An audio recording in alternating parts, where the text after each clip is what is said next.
welcome back to another episode of Sea Slurped Fresh Noodle Fridays. Today we're making a Mexican classic. We are making sopas de fideos. So what the heck is that?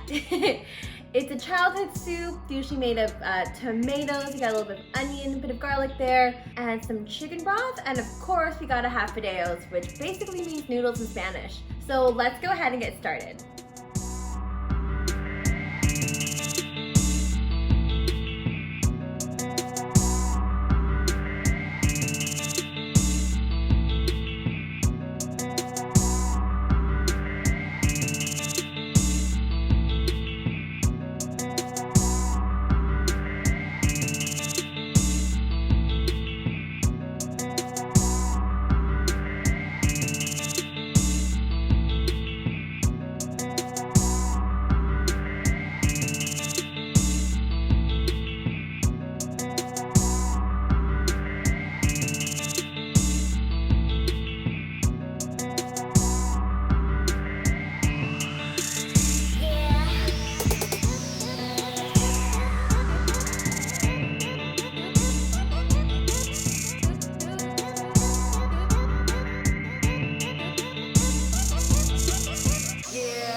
If you guys like this episode, don't forget to like, rate, and subscribe in the link down below. And don't forget to hit that notification bell just at the top right-hand corner so you don't miss any new videos that are coming out.